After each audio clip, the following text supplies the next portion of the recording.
Welcome to Peaceful Islamic Bedtime Stories. Tonight, we journey through the life of Prophet Muhammad, peace be upon him, and the beautiful history of Islam. So close your eyes, calm your heart, and let the story begin. Let me take you back, over 1,400 years ago, to the ancient city of Makkah, nestled in the heart of the Arabian desert. It was the year 570, what we now call the year of the elephant. And in that year, a child was born. A child who would one day change the course of history. His name was Muhammad. Peace be upon him. But from the very beginning, his life was marked by hardship. Before he even opened his eyes to the world, his father had already passed away. He entered life an orphan. At just 6 years old, he set off on a journey with his beloved mother, Amina, to visit their relatives in the city of Medina. But on their way back, tragedy struck. In a small place called Al-Abwa, his mother became ill and passed away. Little Muhammad was now alone, no father, no mother, both gone before his 7th birthday. He was taken in by his grandfather, the noble and kind Abd al-Muttalib, who wrapped the boy in love and care. But even that comfort was short-lived. Only 2 years later, his grandfather, too, passed away. 3 losses. Before the age of 10, the boy who would one day lead the world grew up without the warmth of parents or grandparents. But Allah had a plan, and in his divine wisdom, he placed Muhammad under the guardianship of his paternal uncle Abu Talib. Abu Talib, a respected leader of Makkah, treated young Muhammad not just as a nephew, but as his own son. He raised him with love, protection, and wisdom. As Muhammad grew into a young man, something amazing began to happen. People started noticing him. He was different. He was calm. He was kind. He always spoke the truth. He would watch over people's sheep, safeguard their belongings, and never once broke a promise. He was reserved, thoughtful, and always used sound judgment. Before he ever received revelation, he was already the best of his people in character. Generous, patient, honest, sincere, so much so that the people of Makkah gave him a title that would follow him forever, Al-Amin, the Trustworthy. And then came another chapter in his journey. He began working for a successful, sharp, and wise businesswoman named Khadijah. She saw something special in him, not just in how he handled her trade, but in who he was as a person, his integrity, his loyalty, his character. He wasn't just a businessman, he was a man of deep principle. Khadijah, deeply impressed, did something bold. She proposed to him. And at the age of 25, Muhammad, peace be upon him, married Khadijah, the woman who would become not only his wife, but his closest supporter and companion. This was the man before the message, before revelation descended, before the mission began, a life shaped by loss, strengthened by love, defined by character. This was the life of Muhammad before prophethood. The first revelation. It's the year 610. The desert night is calm. The stars stretch endlessly across the sky. Just outside the bustling city of Makkah sits a lonely cave, carved high into the side of a mountain. This is Cave Hira, a place of solitude, a place where a man named Muhammad, peace be upon him, would come to think, to reflect, to pray. For years he had retreated to this cave away from the noise, the idols, the injustice of his society. His heart was heavy, longing for truth, seeking the light. And then, one night, everything changed. He was 40 years old. In the darkness of the cave, with the weight of silence all around him suddenly, without warning, a presence, a powerful, awe-inspiring presence filled the cave. It was the angel Gabriel, the messenger of God. Muhammad, peace be upon him, was startled, overwhelmed, his heart pounding. The angel spoke. "Read." The prophet, trembling, replied, "I do not know how to read." The angel moved closer and embraced him not gently, but with strength, so firmly that he felt he couldn't breathe, and then released him. Again, the command came, "Read." Again, he replied, "I do not know how to read." For a second time, Jibreel embraced him tight. Unrelenting then released him once more, and again the words, "Read." Once more, he answered desperate, confused, "I do not know how to read. What shall I read?" And for the third time, one final powerful embrace. And then, the words that would open a new chapter for all of humanity. "Read, in the name of your Lord who has created man from a clot.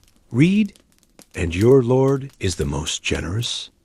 With those divine words, revelation had begun. The silence of the cave was broken forever. The final prophet had received his calling, and from that moment on, the light of Islam would begin to shine, first in a cave, then in a city, then across continents, and finally into the hearts of billions. This was the beginning, a moment everything changed, the first revelation. The aftermath of revelation, the cave grew still once again. The echo of the angel's words faded into the night, but the weight of what had just happened remained. The Prophet Muhammad, peace be upon him, was shaken. His heart thundered in his chest. His mind raced. He had just encountered something beyond this world. Without delay, he left the cave, climbing down the steep slopes of Mount Hira, his feet trembling, his soul trembling even more. He rushed through the streets of Makkah, heading for the one person he trusted above all, his beloved wife, Khadijah. He entered their home and cried out, "Cover me, cover me." He was afraid, confused, and then he told her everything, what he saw, what he heard, what he felt, and with a trembling voice he said, "I feared for myself." But Khadijah, wise, strong, and full of faith, did not hesitate. She held him, calmed him, and looked him in the eye, and then she said words that would wrap around his heart like a warm embrace. "By Allah, Allah will never forsake you. You uphold family ties, you help the weak, you honor your guests, you give to the poor, and you stand with those in hardship." She knew, she believed, and right there, in the quiet of their home, Khadijah became the very first person to accept Islam. But she didn't stop there. Determined to find clarity, Khadijah took the Prophet to see her cousin, Waraka ibn Nafal, a wise, elderly man who had studied the scriptures of the people of the book. And when Waraka heard what happened in the cave, his eyes widened. This was no ordinary vision. This was no illusion. Waraka leaned in and said, "This is the same angel, the one who came to Musa, Moses." The Prophet Muhammad, peace be upon him, had now joined the ranks of the greatest of messengers. Waraka continued, "If only I were young, I would support you when your people drive you out." The Prophet was surprised. "Will they really drive me out?" Waraka nodded solemnly. "No one has come with what you've come with, except that they were opposed. They will deny you. They will fight you. But if I live long enough, I will stand by your side." It was a moment of truth. The mantle of prophethood had been placed upon him, and the path ahead would not be easy. But with Khadijah's unwavering support, with Waraka's wise reassurance, and with Allah's divine guidance, the final messenger of God was now ready to begin his mission. This was only the beginning. The time in Makkah. For the next 13 years, the city of Makkah became the heart of a quiet but powerful revolution. After the first revelation, the Prophet Muhammad, peace be upon him, began his mission. A mission that would shake the foundations of a society built on idols, status, and tribal pride. He called for something radical, something pure, monotheism. To worship Allah alone, without partners, without images, without idols. To believe not just in a higher power, but in one true God, the creator of all things. At first, he shared this message in secret. Only a few, those closest to him, his family, his friends, the ones who knew his character, embraced the truth. Among them were names that would one day shine in history. Ali, Zayd, Abu Bakr, Khadijah, and others. But as the days passed, the call could no longer stay hidden. The Prophet, peace be upon him, stood up and called his people openly. He climbed the hills of Makkah. He spoke in the marketplaces. He addressed the leaders of Quraysh, his own tribe, and he said, "Say, there is no God but Allah, and you will succeed." But the response was harsh. The powerful elites of Makkah weren't ready to give up their idols. They weren't ready to abandon their pride, their wealth, their control over the people. And so, the persecution began.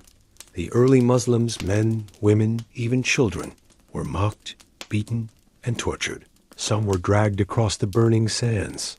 Others were chained, starved, or even killed just for believing in one God. And the heartbreaking part?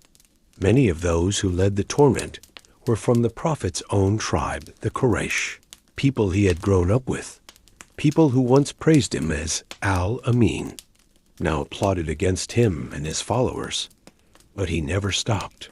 With every stone thrown, he stood firm. With every insult hurled, he continued the message. With every act of cruelty, his compassion never wavered. To protect the believers from further harm, the Prophet, peace be upon him, made a bold decision. He instructed a group of Muslims to leave Makkah, to cross the Red Sea, to find safety in a land ruled by a just and fair Christian king. That land was Abyssinia, modern-day Eritrea and Ethiopia, and the King Negus al-Najashi welcomed them with kindness. He listened to their story. He heard the words of the Quran, and he allowed the Muslims to live in peace under his protection.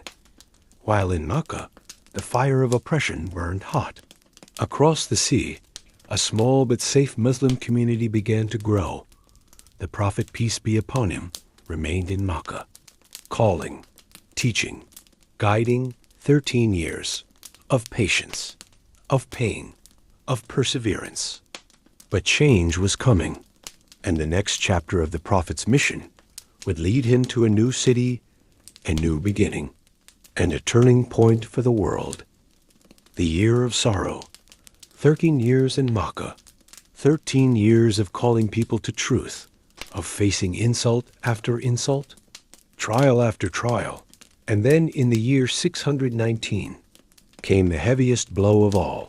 First, the Prophet Muhammad, peace be upon him, lost his lifelong protector, his uncle, Abu Talib. This was no ordinary man. He had raised the Prophet like a son after the death of his parents. He stood by him through every storm. He shielded him from the worst of the Quraysh's cruelty. Now, he was gone, and with his death, the Prophet's enemies grew bolder. The walls of protection were gone. The persecution intensified, but the pain wasn't over. That same year, he lost the love of his life, Khadijah, his wife, his best friend, the first to believe in him, the one who comforted him after the first revelation, the one who stood by him when the world turned away. She was his heart. And now she too had returned to Allah. Two pillars of support. Gone. That year became known as Ain al-Hazan, the year of sorrow. Imagine losing your guardian and your beloved in the midst of growing hostility, yet still carrying the weight of a mission meant for the entire world. But even in grief, the Prophet, peace be upon him, did not stop. Through the darkness, light continued to descend. The angel Jibril kept coming, revealing verses of the Quran, words of comfort, power, and divine wisdom. And the Prophet taught them to the small but growing group of Muslims. Verse by verse, heart by heart, Islam continued to grow quietly, steadily like seeds beneath the soil, waiting for the right season to bloom. But the time had come. Makkah was no longer safe, no longer a place where faith could flourish. So after 13 years of patience, loss, and unwavering dedication, Allah opened a new door, a new home, a new chapter, a city that would welcome the Prophet and his message. It was time to leave Makkah behind The journey to Yathrib, soon to be known as Medina, was about to begin, and with it, the story of Islam was entering its next, most transformative stage. The Hijra, a journey of faith. The time had come. After 13 years of calling his people to truth, 13 years of patience, pain, and persecution, the Prophet Muhammad, peace be upon him, was now preparing for a new beginning. The city of Medina had opened its heart to Islam. The early Muslims, his beloved companions, had already begun migrating there. Some left in secret, others in small groups. They left behind their homes, their families, their lives, all for the sake of Allah. But in Makkah, one figure remained, the Prophet himself, and by his side, Abu Bakr, his closest friend, and Ali, his young cousin, loyal and brave. But the leaders of Quraysh were watching. They saw that Islam was spreading, that Muhammad's followers were growing, and they feared that if he reached Medina, his message would ignite a flame that could never be put out. So they gathered in secret and plotted a final, deadly plan. Kill Muhammad, but Allah, the all-knowing, was watching them. And that night, the angel Jibril came once more. He warned the Prophet of the plot. And so, a new plan was made. The Prophet, peace be upon him, would not sleep in his bed that night. Instead, he stayed at Abu Bakr's house, and he instructed Ali to lay in his place, wrapped in his green cloak. Risking his life, Ali took the Prophet's place without hesitation. Outside the house, the assassins waited in the dark, swords ready, hearts cold. They didn't know that the man they were hunting was already gone. At dawn, they stormed the house, but it was too late. The Prophet had escaped. Allah had protected his messenger, just as he always would.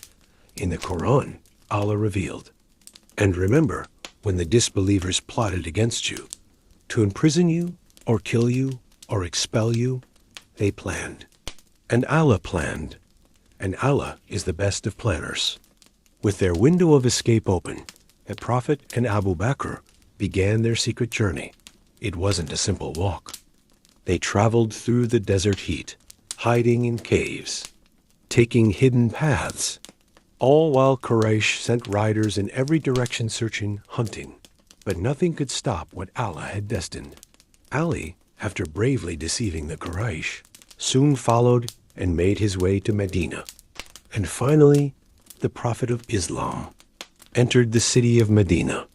He was welcomed with love, songs, and joy. The people of Medina stood by the roads calling, "Tala al-Badru alayna." The full moon has risen upon us. This journey, the Hijra, was more than a migration. It was the turning point of the Islamic story. From that moment on, Islam was no longer just a belief whispered in secret. It became a community, a nation, a light rising in the desert. And that event, the Hijra, became so important that it marked the beginning of the Islamic calendar. A new life, a new city, a new chapter of faith had begun. The Prophet Muhammad, peace be upon him, had finally found a home. After years of hardship in Makkah, he and the believers were now welcomed into a city that embraced faith with open arms. Medina. The people of the city rejoiced. Men shouted, "Allahu Akbar! God is great!" Women sang in celebration.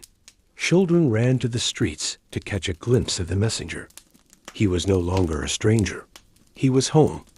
And with his arrival, the city began to change spiritually, socially, and politically.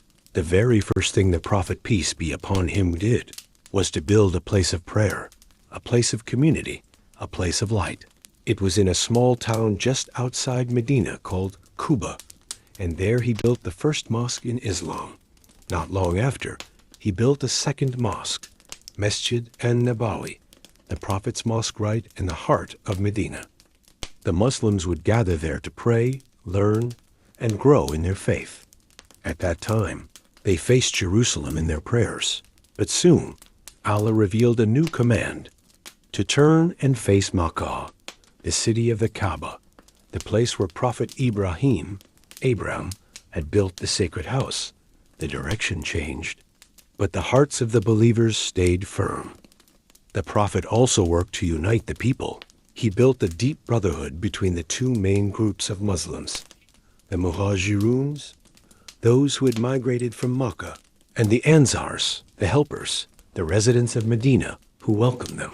He formed treaties with other communities in Medina too, including the Jewish tribes and others who lived in the city. Peace, justice, unity. That was his way. For 10 years, the Prophet, peace be upon him, spread the message of Islam throughout Arabia. People came from far and wide to hear the words of the Quran. Tribes entered into Islam. Hearts softened. Faith blossomed. But not everyone welcomed this change. The enemies from Makkah and beyond still wanted to destroy Islam. And so came the battles. Battle of Badr, where a small group of Muslims defeated a mighty army. Battle of Uhud, a hard-fought battle that reminded the believers to stay united. The Battle of the Trench, when all of Medina came under siege. These stories are for another time. But through them all, the Prophet, peace be upon him, led with patience, wisdom, and courage. And then, after 8 years of living in Medina, came one of the most incredible moments in his life. The conquest of Makkah, the city that once drove him out, now opened its gates to him. The Muslims returned to Makkah, not as invaders, but as servants of God. The Prophet entered the city with his head lowered in humility. He made his way to the Kaaba and removed every single idol, false gods that the people had worshipped for generations. He stood before the very people who had once tried to kill him, who had hurt his companions, who had mocked, beaten, and exiled him. And he asked, "O Quraysh, what do you think I will do to you today?" They replied, "Only good. You are a noble brother, the son of a noble brother." And then the Prophet, peace be upon him, spoke words that echoed the mercy of Prophet Yusuf, Joseph. "No blame will be upon you today. Go, for you are free." He forgave them all. There was no revenge, only mercy. With Makkah under peaceful control, Islam spread faster than ever before. The people of Arabia, tribe by tribe, began to embrace the message of one God and the mission of his messenger. And now, at last, the Prophet was able to fulfill something he had longed to do, to return to the Kaaba, not as a rejected man, but as a pilgrim. The time had come for the Hajj, the sacred pilgrimage, and with it, another chapter of his blessed life was about to unfold. The final sermon and the completion of the message.